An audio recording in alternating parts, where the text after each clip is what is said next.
Well, now we have some breaking news just into CNN from Somalia. The US says a drone strike has killed 150 Al-Shabaab Islamic militants. The military says they pose an immediate threat.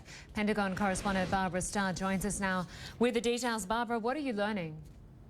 Lynda, the Pentagon briefed reporters a short time ago with very scant detail about this, other than to say this drone strike took place on Saturday at a place called Russo Camp, about 120 miles or so north of Mogadishu, that U.S. drones moved in and struck this camp where they believe 200 Al-Shabaab fighters were training. They believe they killed 150 of them at least, and they believe that at this camp, the fighters were in the final stages of preparing an imminent attack, according to the Pentagon, against U.S. troops in Somalia and AMISOM fighters. Now, it is well understood that a small number of U.S. troops generally are at the airport in Mogadishu and sometimes travel outside the airport area. We are not clear. We're not being told exactly what the U.S. and AMISOM target was. But look, you know, Al-Shabaab, as we have watched, has conducted a number of attacks in recent weeks, bringing down that airliner, another explosion today at the airport.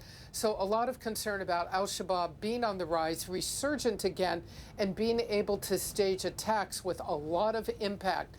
They believe they went, at this camp, that they made a real dent in that capability.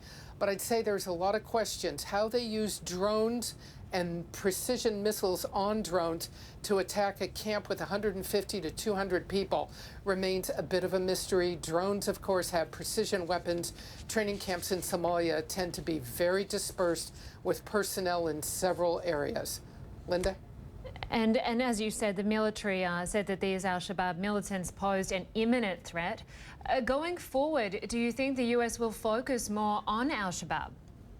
Well, what we have consistently been told by the Pentagon is when they have a target, they will go after it. I should add that they say they were observing this target, this camp north of Mogadishu, for several weeks. And what tends to happen is U.S. Special Operations Forces can conduct what they call pattern of life.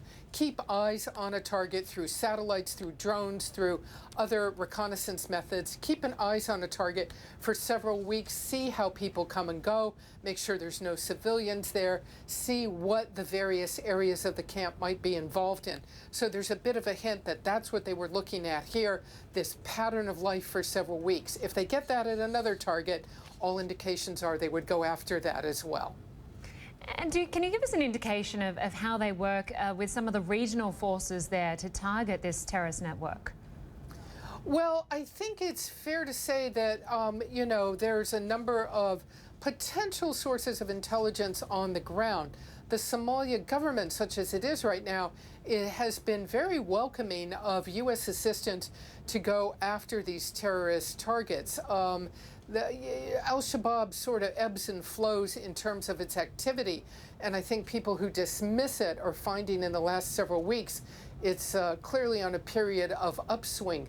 The concern always is, in addition to what misery they inflict on the people in Somalia, that they are able to move across the border into Kenya, conduct attacks there, potentially, and move into other areas of Africa. So this is a place where the U.S. tends to use all the intelligence methods it has to try and find out what the Al-Shabaab is up to. Lynda. Barbara Starr, great to have you with us from Washington, D.C. with details of that breaking news. We will talk to you again soon. Thank you very much. Thank you. And we will have more analysis on the situation just ahead. We're going to take a short break. We'll be right back.